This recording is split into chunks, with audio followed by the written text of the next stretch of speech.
My guest this week is Kelly Carlin, daughter of the legendary comedian George Carlin. Kelly is an author and a speaker whose work connects many of the dots her father's life was all about. I've known Kelly for about 4 years now after connecting with her on Twitter because of how much I admired her dad. We've become great friends. Kelly has welcomed me into her world and the comedy community she's part of here in LA.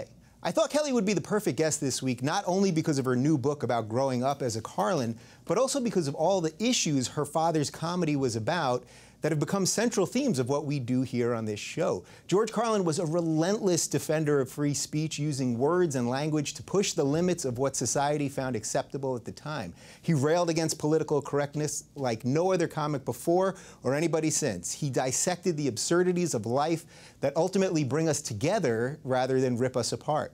I can't tell you how often I'm watching some campaign nonsense or some ridiculous politically correct crusade and think, man, I wish George Carlin was still alive to tackle this.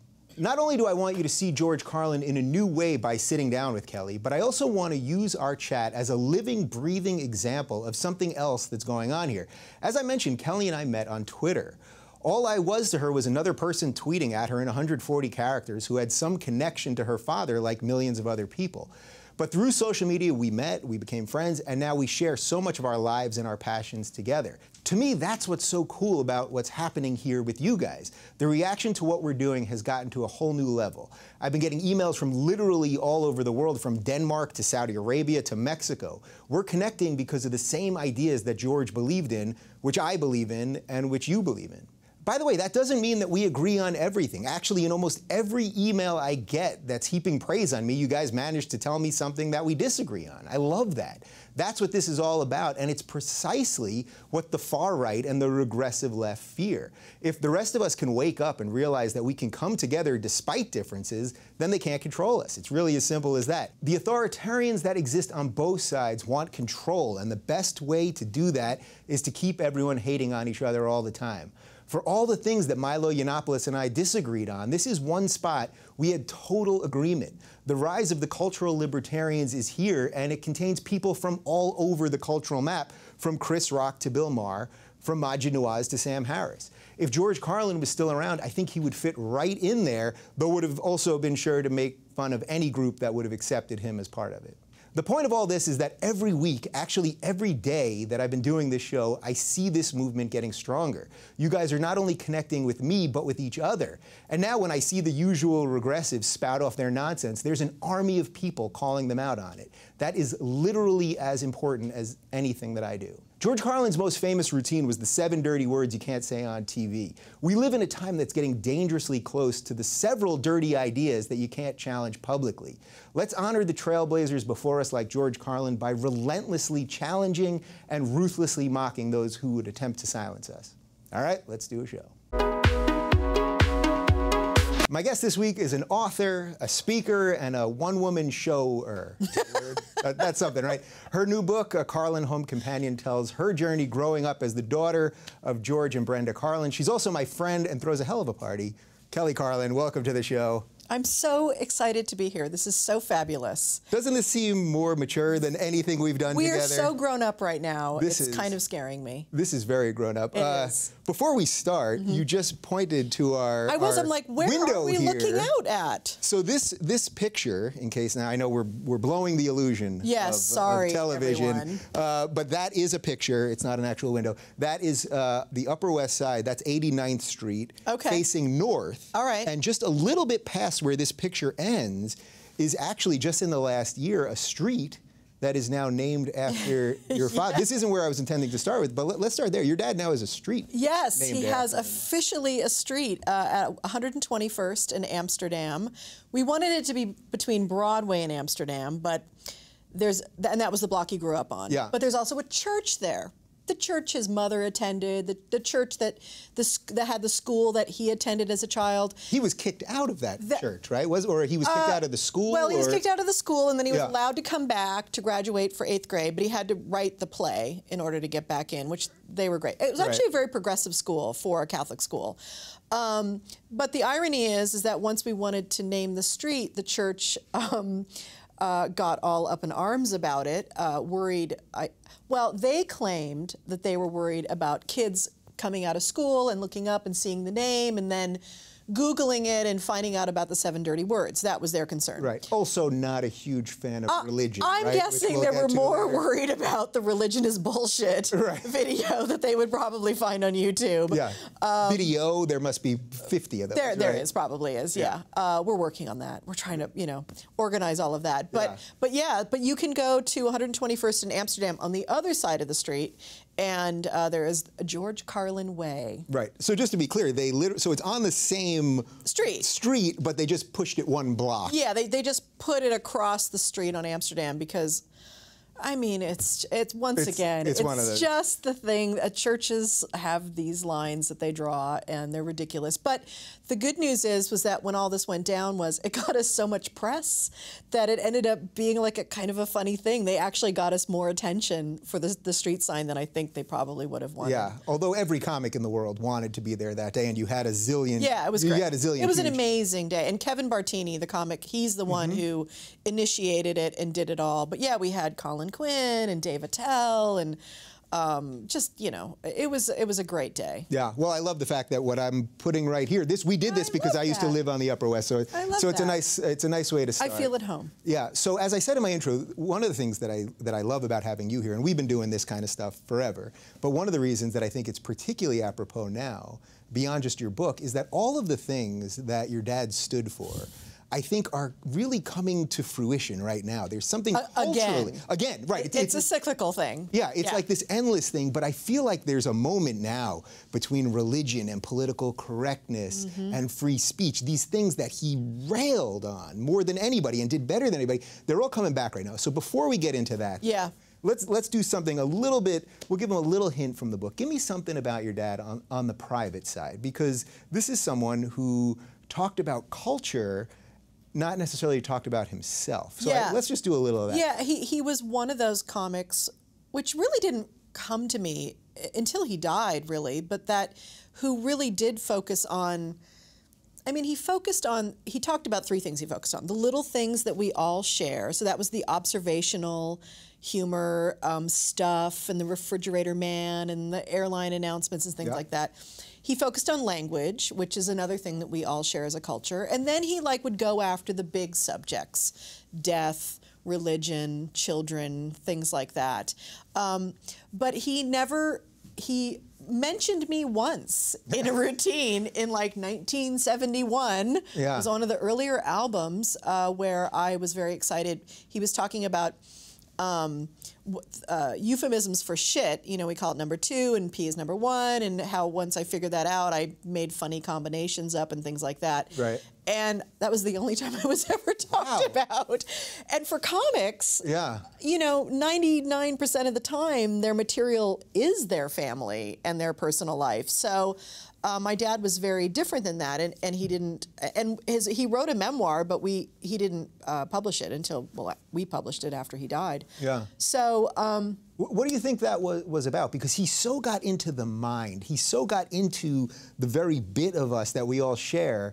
And yet that part he did keep. Was that out of respect maybe to your mom or to your family? Or I don't know. I don't know. I think his mind just didn't travel there. His mind was out here. And that's just the way his focus was. And so it was kind of weird because growing up, I would see other comedians talking about their families. And it did hit me a few times, especially in teenage years, well, why doesn't he ever talk about us on The Tonight Show? I remember one time he went on The Tonight Show with Carson as the host, and Carson asked about his family, and he had these funny made-up sons that he talked about. D'Artagnan was one of them, which, it was a great bit. Yeah. But Did you feel jealous? Felt a little. No, I already felt a little invisible. Yeah. Therefore, I felt even a little more invisible at that time. Yeah. And yet, I think I'm happy about it because my life wasn't fodder for his comedy, whereas my poor dad, our life together has become fodder for my art. So, which was a bone of contention for us, and I do talk about that in the book, and not so much as artists, but that there were some things that we had never talked about as a family that I really was willing to talk about on stage. Like people like Spalding Gray and Sandra Singh Lowe and these other solo artists did. They go out, and comedians. Yeah. I mean, I think a lot of comedians are way more comfortable going on stage talking about their life there than having to go home and having a serious conversation with their loved ones. Yeah, well, we'll get to the sad clown thing in a little bit. But you do address that. You do address that in your one-woman show that was sort of a lead-up to the book, that there's a sort of beautiful moment where you and your dad are talking, and there was like a little bit of sense of betrayal, or a sense that he was going to be exposed in a way that he hadn't done. Yeah, and I think ultimately, I mean, what happened was I wrote a solo show, and I sent him the script, and inside the script, I talked about having some negative feelings about when my mother was dying and he had to go on the road. And it was a conversation my dad and I had never had, and we didn't have any real healthy conversation closure around it. And I looking back on it now, I think sending him that script was my way of saying, hey, I have these feelings. Right. But this was one of the themes I wanted to work on in the book, was that here's this man who is the truth teller, like you said at opening in the show. I mean, this is the man who conquered everything and was fearless and would talk about all the big stuff that our culture does not want to talk about on stage. And yet when it came to our family, we were very much the textbook, dysfunctional, alcoholic family that did a lot of walking on eggshells, didn't do a lot of intimate talking about the issues, and we all pretended that we were fine. We all walked around. So the true all-American family. Yeah, truly. And that regard. And that's like when people talk about my book and they're like, you have such a unique life. I'm like, yeah, kind of not. I mean, I did. Yeah. But kind of like the all-American family, yeah. All right, so I don't want to delve too deep into the book because I want people to buy the book. Yes, of course. So that's an important piece of this. But just one more thing on that. Did you have a sense when you were growing up? Now, your dad, look, there were drug things that you talk about in the book and in the show. Arrests, he was arrested the night that Lenny Bruce was arrested, right? Is that? Yeah, that was before I was born. Right, but that was 61. But these types of things that were going on. He was on the front lines, as they say. How much of that were you conscious, especially in your early years, that your dad really was this legend? I mean, when there's the Mount Rushmore of comedy, it's half the people say it's your dad, half the people say it's Pryor, and then maybe there's 1% that gets split amongst Lenny Bruce and a couple others. Yeah, well, I mean, I think the legend kind of Mount Rushmore thing really happened more when I was in my 20s, and I was at an English class at UCLA, and my professor says, we're going to study compare and contrast essays today, and I have a perfect example of how you should go about this. And he pushes the play button on a boombox, and my dad's baseball football routine comes out. And I'm sitting there in this class of like 25 people looking around going, is anyone else having this weird experience? Right. Are you going to play any shit from anyone else's dad, maybe? Yeah, I mean, that's when you realize, oh, yeah, big dent in the culture has happened here. Yeah. So, I think it was from that point on that I knew, like, legend. But even before that, I knew that he was obviously famous and people worshipped him and all that kind of stuff, and was around for, an arrest or two of his also. So I knew he was definitely on the front lines of something. So let's get into some of the themes that, as I said, have become the central themes of what I'm trying to do here. Yeah, yeah. Because I say to you all the time, as I said in the intro, I'm watching the news constantly, and I either text you sometimes or I'll call you and be like, God, I wish your dad was around because I can't do it that good, certainly, and I don't know anyone else that can skewer stuff in that way. So let's just hit a couple of them. So the religion one. So you already mentioned a little bit about his history with religion. Was he an atheist? Did he describe himself in any specific way related to God? No, he did not use the term atheist. He felt atheism was as dogmatic as any other ism out there. Lately I've been introduced to what they call the humanist, kind of community, which is something I relate to a lot more. I think he would have felt better about that. It sounds like they're not going to have as many meetings and armbands and things like that, which he used to talk about groups, because his thing There's less Kool-Aid, I think. Yeah, he felt any group of people, you get groupthink. And then where does the individual thinking, happen in that situation? So that always worried him. I think he named himself mostly as an agnostic. Obviously, he didn't believe in the man in the sky with the beard thing. It's not like he was thinking that was a possibility. But he had a deep sense of oneness with the universe. He loved astronomy. He loved that idea of looking up and, you know, that feeling you get when you look up and like, Jesus, we're just a speck here. Yeah. And yet there's something about that being a speck that expands us at the same time. So there was something around that. He was a man who dropped acid in the 60s and had some transcendent experiences about that. And it talked to me about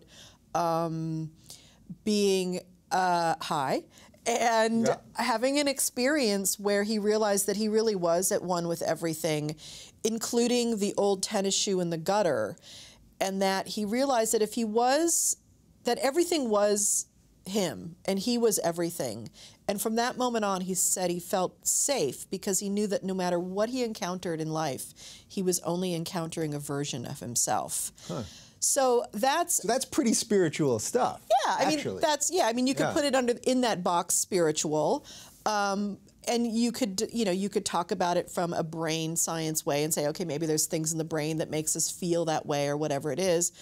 But it is an experience that changes your worldview and changes how you encounter your life and other people. Yeah. You know, and I think that did that for him. Yeah. Do you think a lot of his sort of because when I think of it, I think of this sort of anti-religion, the rants that he would go on about the church and religion. And how much of it was just not even about religion specifically, but just about authoritarianism, or just about control? Was that really what it was about? It wasn't about religion. Well, I can't. I won't speak for him, and I don't really know at all what motivated him to do those bits. I never was privy to that part of his process.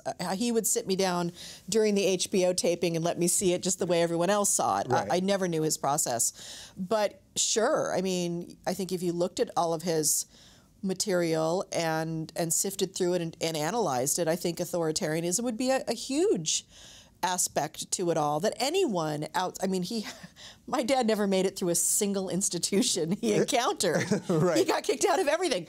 Elementary school, junior high, high school, did not finish high school, 9th grade, dropout, then joined the Air Force early, promoted and demoted. I've got a little piece of paper of his that has all the listings of the promotions and the demotions that he had in the Air Force. So got kicked out of that, and then ultimately, you know, became this straight suit, clean-cut comic, and even that conservative form that he had to be in order to be a successful comic, because his dream was to be in the movies eventually, that felt, you know, too restrictive and authoritarian for him, and he rebelled against that too, ultimately. Yeah. He was always looking, I mean, he talked about the line. He always, you know, a comic's job is to find the line and to cross it, and I think that's what that's about, is anyone telling you you can't do something, all right, let's cross it and really see what we can do on the other side of that. Yeah, so let's just back up for a second, because you mentioned that at one time your dad was this sort of, he wasn't conservative comic, but he was buttoned down. Yep. Kind of, he was sort of like everyone else in the 60s. Yeah, I was going to say he was that generic, whatever that was. But then had a moment that it all changed. Do you know what it was personally at that moment, or was it purely like? It was LSD. So it was the drug. I mean, here's the deal. Yeah. On the inside, he was already the other person. He had been smoking weed since he was 14. His politics were a little more conservative growing up. His mom was a Republican. You know. Whatever they call a None social, of it means anything anymore relative to how. But you know, a fiscal, whatever. Fiscal conservative, social liberal, right? Exactly. And when he met Jack Burns, his first thing was he was a comedy duo with Jack Burns. Mm-hmm. Jack Burns was way left progressive, and my dad was more moderate guy. And Jack took him and pulled him and taught him about everything. And then, of course, Lenny Bruce, you know, blew his mind too. Yeah. So on the inside, Dad was a radical. He was hanging out with musicians in the village. You know, he was one of them. But he had to put on this exterior in order to build this career, because in his mind he really did. He had this Danny Kaye plan, and he wanted to be like Danny Kaye in the movies. And he felt the way to do that was TV and these nightclubs. I mean, really, there were no comedy clubs back then. Yeah. You were doing the Playboy Club or the Copacabana, and you were opening for, you know, God knows. The Four Seasons. Who knows? Yeah, I mean, yeah. If you were lucky, it was the Four Seasons. Engelbert Humperdinck, you know. I mean, he opened for the Supremes in Las Vegas in '69. 69, you know, it's like, you know. So, which really, think how crazy that is. Like, you can say it and we don't really absorb what that means, but your dad, even before his transformation, opening the Supremes, it seems so bizarre. And that was a great gig for him. He was making a lot of money in that gig. Yeah, I think you tell a story where he got fired from that gig. He got fired for that gig, and he was making more money than he ever had made, and he said the word, what was it? Is it ass in that one, or shit? I think he said shit. That he got fired twice in Vegas. Ass or shit. Yeah, ass or shit. And Red Fox is down the street doing XXX stuff, of course. So, you know, but this was the thing. He realized he was entertaining the parents of the people that he was hanging out with. Right. And here's like another part of his outsider status too, was he was 30 in 1967. So he was already too old for the hippies and all the kids that were going through that, because they were all early 20s, but he wasn't relating to their parents either. Sure. So he was this interesting bridge between those two generations, but related obviously much more to the younger generation. Let's talk a little bit about language and your dad, because we've been doing a ton on political correctness. Your dad was not only the most unpolitically correct person, but hated it with a passion. Yeah. Right? He really hated it and used words in a way to show us how silly we are being about things all the time. And I think right now we're in this very bizarre place in our country where we're afraid of certain words, we're afraid of offending people. You talked about the line before and pushing the limits of the line, jumping over the line. What do you think he would make of what's going on in this country right now with words and fear of talking about things? I think he would make what he's always made of it. I mean, in the early 90s, this was going on in colleges too. I was at UCLA and actually did a forum on political correctness and invited my dad to come and do that. And that was coming out of the Reagan era. You know, so there was a lot of that. But if you really think about it, like political correctness, there's something about like polite society, like we're not allowed to talk about certain things, you know. I think it kind of grows out of that. But, you know, for him, he was always bothered by the fact that it comes from a place of people wanting, you know, respect for tolerance, you know, of each other and our identities. Right. So it's sort of well-intentioned. It's very right? well-intentioned. Yeah. And my dad grew up in Harlem. He grew up in Harlem. Irish, white Harlem, right next to black and Spanish Harlem. Yep. And yes, he would have called it Black Harlem. And that doesn't make him racist. It does not make him racist. And so he very much identified with the black experience, the outsider experience. And growing up, the N-word was never, ever said in our house. And my dad told me it is the one word. I mean, I was allowed to say any of the words. Yeah. You could say all 7 for TV. Yes, but say them in the right places. He didn't want me getting in trouble at school and other people's houses, but the N-word was one where that was Kelly, never, ever, ever. So he got the whole idea of people wanting to define themselves and having their own identity. That's a very important thing, and I think it's an important part of evolution of our species. But when you do it by not tolerating other speech and suppressing language and speech, I think he believed that was not the route to go about this. That, you know, using intolerance to increase tolerance, it just doesn't fit or something, you know. Yeah. And you know, and here's the thing about speech in our country. I mean, if anyone's into the First Amendment, it's always that old thing. You know that thing. Yeah. It's always a balance between two forces, you know. And so here we are, where it's about freedom versus sensitivity. Both things are important, really important. But you can't throw the baby out with the bathwater. Right. I would argue that freedom is a little more important than sensitivity, right? Well, for you it is. Yeah. For some other people it isn't, you know. But this is the great thing about a democracy and the way we work this stuff out is by having free speech and a marketplace of ideas. Yeah. So therefore, if you're trying to control people's speech, then are you really having a marketplace of ideas? And we're not talking about people bullying people and insult comics, right, and comics who want to hurt feelings, or, you know, the whole rape thing that went down. I mean, there is obviously. Right, we're not talking about hate speech. Right, we're not talking about hate speech, yeah. exactly. But the thing is, my dad did talk about is that stand-up comedy is a monologue. It's not a conversation. It's an art form that it's a monologue. Yeah. It was his bully pulpit. He used to say, the audience, I'm here for me and the audience is here for me.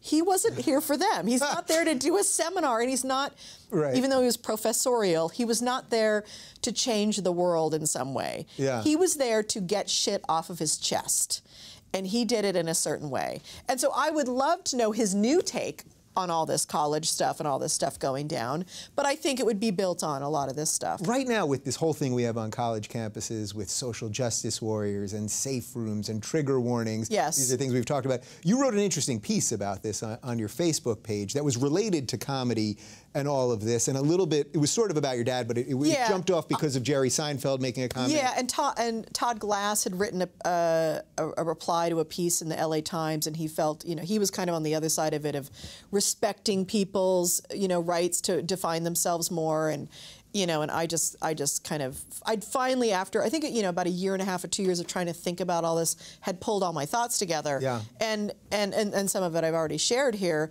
But the whole trigger warning thing, I mean, I really would have loved my dad to unpack just the phrase trigger warning.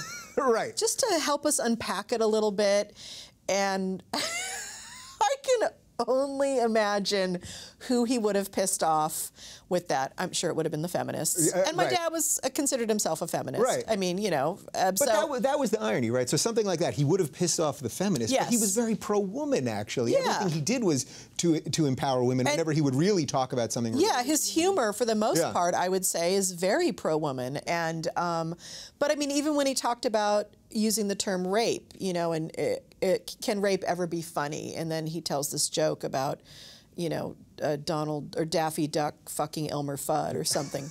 It's funny. That's funny. It's a great image. That's funny. You can't help but laugh. Yeah. So that's gay human duck rape. I'm sorry. That's pretty funny. Now I've got the vegans. Yeah, you've got oh man. And the gays. We'll issue all right, please. Apology on trigger warning on that joke right there, please. Yeah. So yeah, I would. Yeah, I do, like you, I miss him too. There are certain things that come up where I'm like, I wish Dad was here, and then I'm like, okay, so we're gonna have to figure this out on my own, or on our own, without Dad, how to walk through this, And there's some comics out there who I think definitely help with this, absolutely, and they're doing good work. Who do you think is helping? I was going to ask you that a little closer to the end, but as long as we're... I think Bill Maher is. I think Louis Black is. I think Louis C.K. is doing brilliant work. I think Amy Schumer's doing great work. Yeah. Nora Dunn just went after her today, and because she's talking about naming her body parts, using nasty words to name her body parts, and she thinks it's self-shaming. So that's going to be an interesting conversation between the feminists. What's going on with that? And there's a ton of younger comics too that are doing great work. Yeah. And not that Amy Schumer isn't one of the younger ones. She's only, what is she, 30 or something? She's so young, but yeah. I mean, there's good work going on out there. Chris Rock, always does great work. Yeah. So, they're out there pushing the edge, pushing the line, as they should be. So last thought on the free speech and the political correctness stuff. Is this where we could really teach younger people? And I hate to say that as if, I mean, there's an arrogance in that, too. I mean, I think generations come up and they've got their own worldview. They've got their own life experience. They're trying to define themselves. But yes, I think they weren't around for the fights. They weren't around for Lenny Bruce getting arrested. Right. They weren't around for my dad getting arrested. They don't understand the luxury they have around free speech.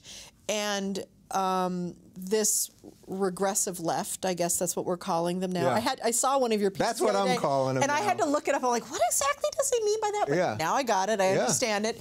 And it's these people that would be attacking your dad. Yeah, that's what they would be doing. And there's an authoritarianism around it. There's a need to control everything in order for the world to be comfortable. And hey, you know what? I get it. That generation is facing a planet that's dying, an economy that doesn't look very good, politics that have stopped working. Our democracy has stopped working. Yeah. I too would want to control things. And so maybe if you can control people's language and create a sense of safety, I mean, maybe that's what this is about on a psychological level. I don't know.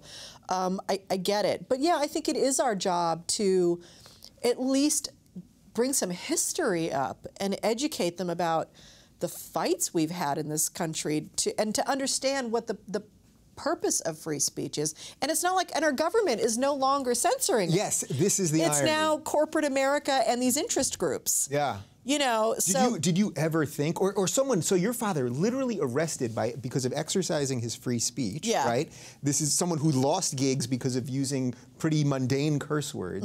Do you think he could have ever imagined, if he would agree with what you just said, that you would fear the lack of free speech, not because the government is coming for your which speech, is so but because funny. we're doing it to ourselves? Yeah. Do you think he could have ever envisioned? I don't know. I mean, he had a lot to say about business and corporations. Yeah. I mean, he really... Yeah, he hated all them. They are the owners of this country and have been, you know, his ever greatest since bit, I think. the industrial age began. Was that bit in his last HBO special? About the true owners of the country? No, I don't think so. I think it was the second to last one. Yeah. But yeah, I mean, he would have a lot to say about that. And I mean, it's not like, you know, 10 years ago, corporations weren't trying to shape. I mean, advertising dollars shape everything on television. I mean, now with the internet, it's interesting because we have a lot more freedom, you know. And you know, and I look at like the bigger picture of it, and you think of like the expansion of the freedom that the internet's given us. So it's not strange that some other part of our culture wants to shut something down. You know, there's this, it is a balance like this all the time, you know, whether it's in our own individual psyches or the collective psyche. So it's fascinating. And ultimately, you know, what I tell people when people say, oh, your dad, I wish, you know, and I'm like, yes, I get it. And then I'm going to try not to say it to you. Yeah, but it's true. And but I remind people, I say, look, no matter what, we can remember this. Dad said, when you're born, you get a ticket to the freak show. And when you're born in America, you get a front row seat. So we're at the freak show. And then he added later on another thing which I love, which is, and some of us get to sit on the side and take notes and talk about it, which is what we get to do. Yeah. So, you know, which is a really privileged position to be in. But now everyone gets that privileged position because it's the internet and there's comment sections going on right now. Twitter and the YouTube comments. They're pretty good to me. The people watching this. They're pretty good to me too. Yeah, we've cultivated something nice here. So the political situation we have going on right now, this pathetic, really pathetic group of candidates, pretty much on all fronts. Yeah. In my opinion, with Bernie being the one exception. I agree. What do you think he would make of this? Now, he obviously was socially liberal, but he didn't identify as a Democrat, did he? He didn't vote. Yeah. But he didn't vote at all. But he was very progressive. Yeah. He always chose people over property. So whatever candidate chose people over property, he would lean towards that. Before he died, he was happy about Hillary. Back in 2008, that was. He was not around for the big Obama surge, and I know he would have been thrilled to have seen a black president. I know he would have really been thrilled about that. And I got to be in Washington in November picking up his Mark Twain Prize when Obama flew over. My husband and I were on the steps of the Lincoln Memorial, and Obama flew over in the helicopter to go visit George Bush in the White House for the first time. And all I could think about is, I wish my dad was here right now. Yeah. It would have brought a tear to his eye. Absolutely. He was a very sentimental man in that way. But he saw it all as bullshit, as he said all the time. He really had a detachment to it. He didn't vote. He hadn't voted since McGovern lost in '72. I think that's when his heart really broke. Yeah. And yeah, did he struggle with that internally, that he wasn't voting, yet he was talking so much about the system, but he also felt the system was so broken almost that it was sort of beyond repair. His logic was that if you vote, you don't have the right to complain. If you vote. Wow, that's talk about flipping something on its head. Yeah, that was his position. Because then you're part of the problem. Yes, completely. That was his thing, and he'd said that a few times. And I too was like, but that was his stance. So, and that's where he stood with that. And you know, he really did. He was able to compartmentalize and detach. Like I said, at home, rooting for Hillary, happy that that she was shaking things up. But on stage, he would never talk about you know, one way or the other. I mean, like Louis Black, you know his politics. You know who he's voting for.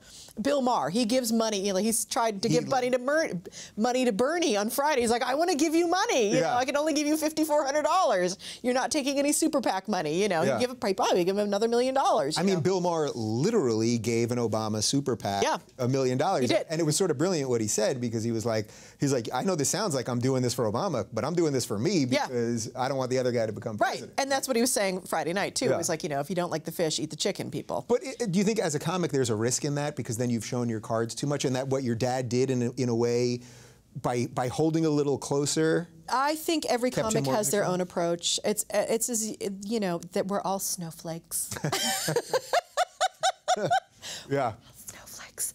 Everyone's got their own approach to it in their own way. My dad liked being not part of it all. He liked having no stake in it, so that he could emotionally detach from it. I think that's how he personally protected himself from all of it too.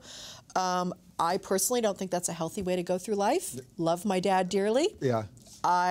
You know, my dad was like, I gave up on the species, I gave up on the planet, and I was in my late 30s, early 40s at the time, and I was like, well, gee, I hope to have 30 to 40 more years on the planet. I'm still kind of involved in the species. Right, you need a little more. And I get that, you know, evolution is slow, but I do believe in the evolution of consciousness, you know, so I try to do my little part.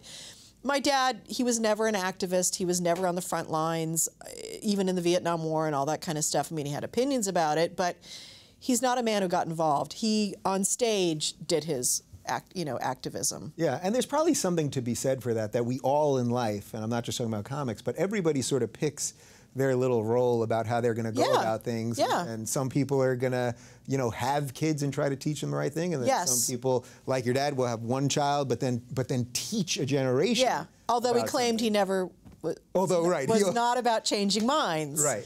You know, when I used to say, ugh, please, really, bullshit, Dad. Like, come on. Oh, he changed minds. He was professorial. I mean, that's what he did. You know, he had a big stick, and he'd come out and whack us all with it and go, oh, we'd all go, oh, shit, you're right. Oh, that's right. Yeah. You know, that's the beauty of it more than, is that really ultimately the beauty of comedy more than anything else? That when I would watch those specials, from being 12 years old to being 35, that I would watch them and go, God, this is the truth. This is the truth. And I don't know how any other comic where, I mean, even as his daughter, I would feel changed in some way by each of his shows. There was something in me, some idea I had about the world had been stretched in a new way. Not always a comfortable way, you know, but something had been like, oh, a little mind expansion had gone on. And I don't know if there are other comics who do that. I mean, I'm entertained by a lot of them.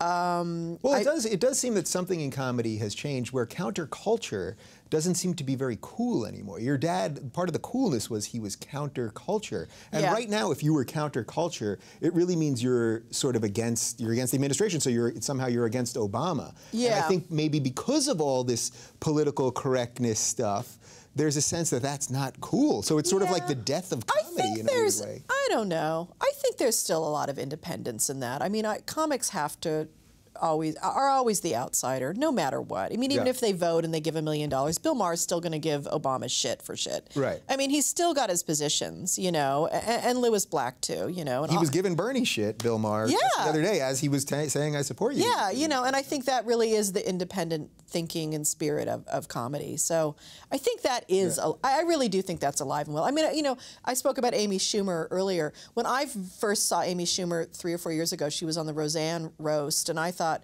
oh, really, dick jokes, girl? Like, you know, we fought so hard, you know, and you're telling dick jokes? Yeah. I didn't get it. I didn't get she was playing a persona, that she's kind of pushing up against all of this stuff. And she's doing it in her own way, too. She's counterculture in some way, because she is taking, she's a huge feminist, and yet she's taking some of it to task at the same time. And I like that. She makes us a little uncomfortable around that stuff. Well, we could talk about your dad and all this stuff forever, but I want to shift a little bit to sort of how we know each other for the past couple of years, and some of the things that we talk about all the time. And you know, so you have these parties every couple of weeks at your house where you bring basically what I would describe as sort of the wackiest mix of comedians and actors and writers and philosophers and what other professions are there? I mean, behind the camera people, musicians. Yeah, really, this wild crew of people, and it's always changing and coming and going.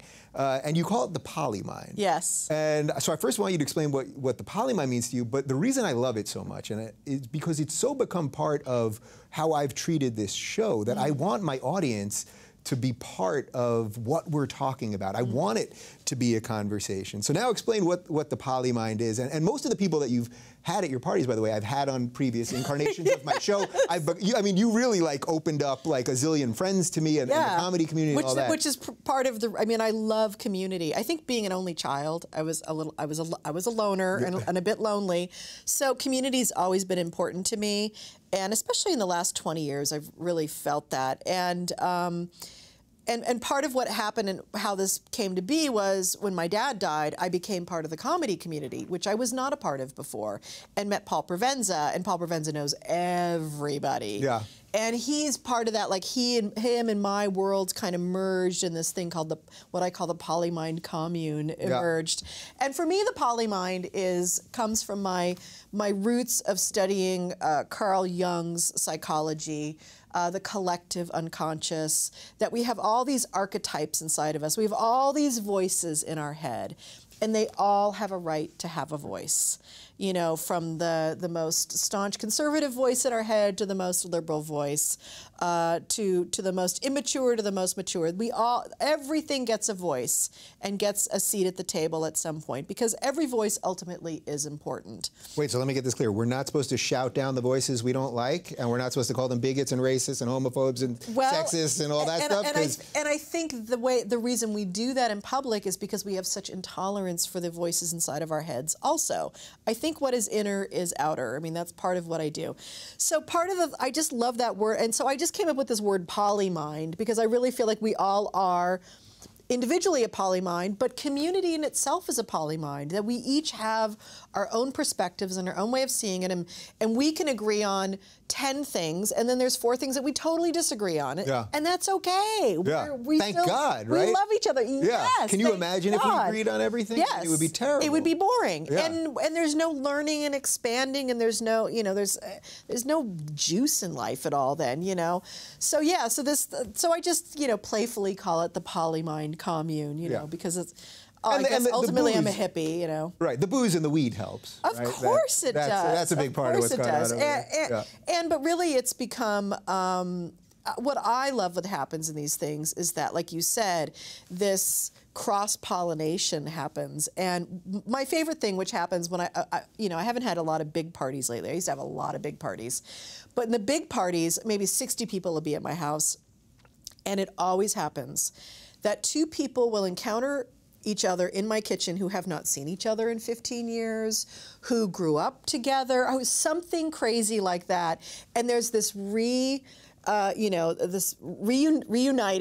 It feels and then there's like suddenly they're collaborating on a thing. Yeah. Like 3 months later, I hear they're collaborating on a thing. There's a lot of collaboration going on, and that, I don't know, that just brings me such joy to know that I can create a space for that stuff to happen. It is really fun. Yeah, and I mean, I can give you a living, breathing example of that, as you know, because Roseanne and I became good friends, and we've been working together and doing things.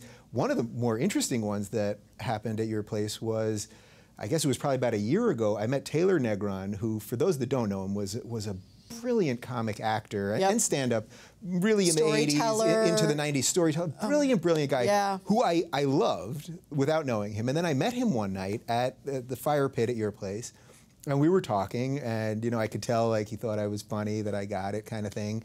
And we were talking, and then I told him about my show, and he said he would do my show. And then literally 2 months later, I found out he was dead. Yeah. Like, and I assumed he knew he was sick. I don't know a lot about the story. Yeah. But those types of things are what's going on there, and that's what's so magical about it. Yeah,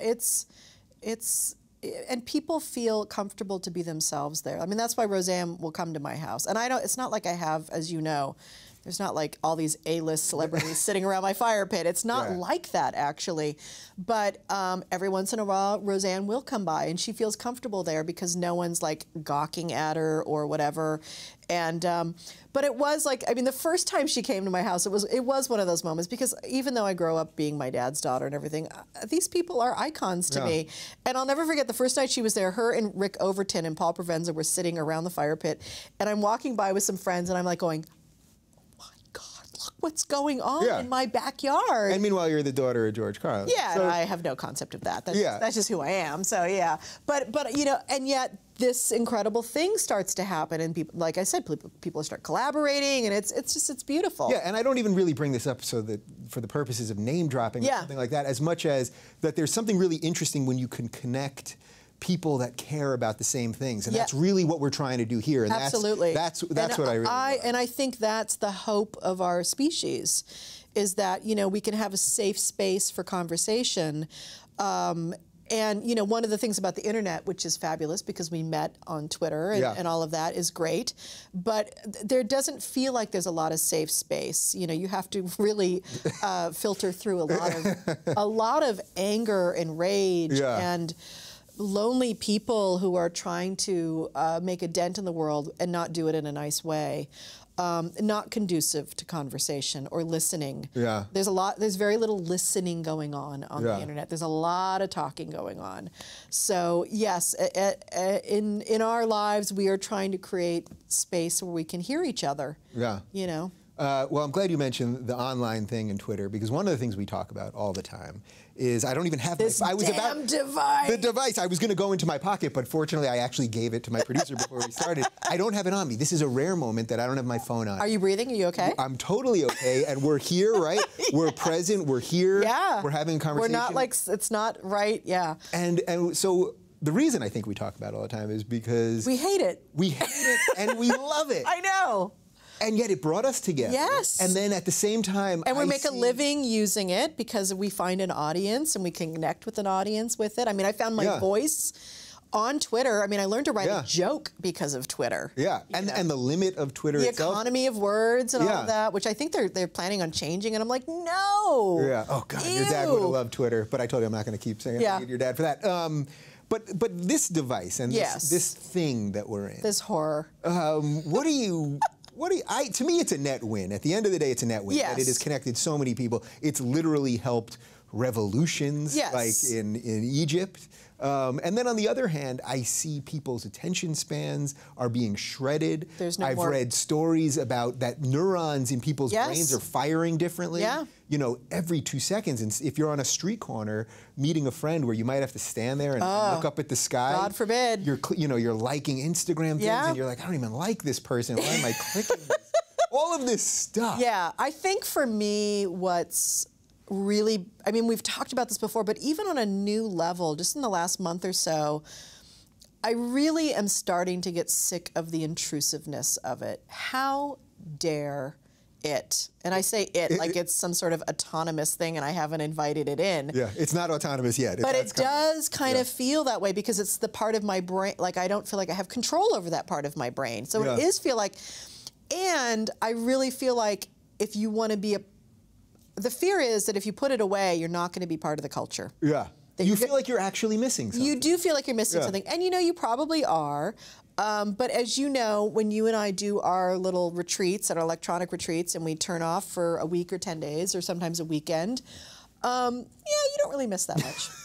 You know, that's the thing. So the world goes on. So right before we launched the show in September, I got married the week before in Sonoma, and I've told you this, but I did 10 days off. Yes. I did not look at my phone for 10 days. I didn't look at email. I didn't look at Twitter. I posted one thing on YouTube for 30 seconds just to say I'll be back. Don't worry, I'm still alive. Yeah, I wasn't like... If you've been worried about me, I don't think anyone is. That's the other thing, too. They didn't care. No one cares. I thought they cared. They didn't. No, exactly. But I genuinely felt my brain resetting. I felt, I've described it to you before as like, you know, when you used to turn on an old desktop computer and there'd be some whirring and some bing, bing, and ding. I felt that. I actually felt that in my head. And then when I got back, I was like, wow, everyone's just up to the same old shit. Yeah. same old conversations, same old annoyances, same old bitching and moaning. And yet we're both agreeing it's net good. So is that that's the conundrum, right? I think, so it really is, like everything else, it's neutral, so it can be used for good or evil, and like everything else, you have to be conscious about it. You have to really decide, what are you using this for in your life and in your career, and how much of it, you know, there may be an overall net good, but how much of it is a net negative in your life, in your personal life, and in your process, in your creative process. Yeah.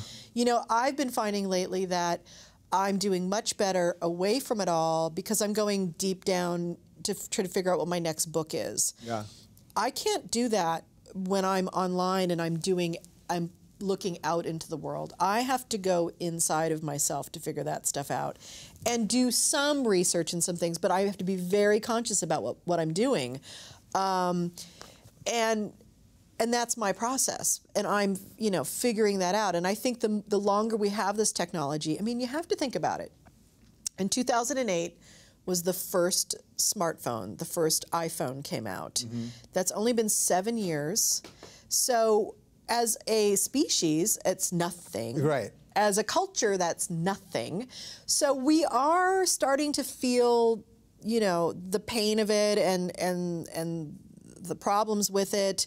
And I think we're going to start making some real new decisions about it too. I'm guessing that. I mean, because I feel like I'm already doing that in my own personal life. Yeah, and not only doing it in your personal life, but in your professional life. So you do a podcast also where you talk a lot about sort of waking up and the spiritual journey that we're all on. Consciousness and our consciousness. journey. Uh-huh. And I think all of that's directly related to this stuff because when we're in it, people are fighting.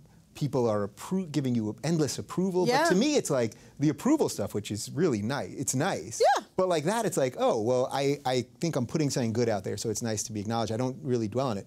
But then you get some negative stuff, and it can spin you out for a day. And that's what I mean about this all being live. This whole thing is actually alive. And yet there's something like exciting about, you know, that if we were really to become a collective, a conscious collective mind on some level where we could really solve the really big problems that we need to solve. We need many voices to do that. I mean, that's what democracy is about, this marketplace of ideas. And so it invites that. You know, there's this other level of connection that, you know, there's a Pakistani hip-hop artist, Adil Omar, who I met also on Twitter. Fan of my dad because he saw YouTube videos. This kid is 20-something in Pakistan, hip-hop artist. He was just at my house a few nights ago. That's amazing that he and I connected in the world on Twitter to begin with, once again, and now we're friends in real life. Yep. There's hope for a species when we can do stuff like that. You know, we sat around the fire pit the other night and we really asked him, what's it like there? What's really going on? What's the thinking? What is the Pakistani government really doing? You know, all this stuff. I got to have that conversation with someone because of this stuff. So, but you know, all of the trolling and all of the distraction and all of the clickbait. Once again, it's like anything else. You either going to let the distraction distract you because that's what they all want. I mean, you know, whoever the fuck that is. Right. But ultimately, keep us fighting with each other, and then we can't look at the real problems and try to solve them. That's literally how, I don't know if you saw in the green room at the beginning, that's how I started the beginning. Yeah, and so therefore, we're not really having the real conversations we should be having. Yeah. But damn it, we are, because you're here, you're doing this, there's a lot of real good conversation going on in the world now, but we have to be the grown-ups and say, yeah, no more clickbait. Sorry, I'm not doing it. You know, and the ones who are distracted by it, well, there's always going to be mob mentality. Yeah, it's part of the species. It's how we're wired. Yeah, and that's what's so nice about doing something that I think people are responding to the way they are, because there's so much crap. Mm-hmm. So it's not like there's 5 things and they're finding something that they relate to. Yeah, there's a gajillion things, and they're finding something that gives them a little sense of presence or a little sense. Yes, people are hungry for it. Yeah, and I think after this, you know, this internet explosion, we all had fun being distracted for the last we all love the cat 7 to 10 years or whatever. It's all fun to be distracted, but now it's also like, oh, it's the hottest year again. Oh, it's crazy weather. Oh, this shit's really going down. Oh, there's no one gonna fucking be swooping out of the sky and rescuing us. Oh, maybe we do need to get our shit together. Maybe we do need to just, I mean, it doesn't have to be these serious, heaviest conversations all the time, but where are the grown-ups? I want to go hang out with the grown-ups. And yes, smoke some pot and have a nice drink and laugh and be silly too. But yeah, I want to be hanging out with the people that are kind of trying to think straight about things. Yeah, well, that's what we're trying to build here. I almost feel that that should be the ending of the show, but I'm going to give you one more. I'm going to give you one bonus question, which is what's next? What's next after What's it worth? What's next after all this? Because I know how much of you had to pour into this book. I saw the copies before. You know, I saw the manuscript when it was just printed from your printer and all that, and how much you had to put yourself into this and go into talking about things that are scary to talk about and expose not only your dad but your mom in a way and my whole life and your whole life that in a way that people didn't know, and you know, especially because someone like your dad, where he's held up to this thing and that you were showing him in a different light and all that stuff. Where do you go? Yeah, I mean, I think there's been kind of two me's the last 10 years. The one that's had this book in me and know that it was unfinished business and that I had to, that in some ways it was going to give me permission to have a bigger conversation in the world. And on a personal level, it was unfinished business just around my psychological healing. I mean, I am a person who studied psychology, and I do focus more on the inner life than the cultural life on some levels, although I'm pretty 50-50 these days.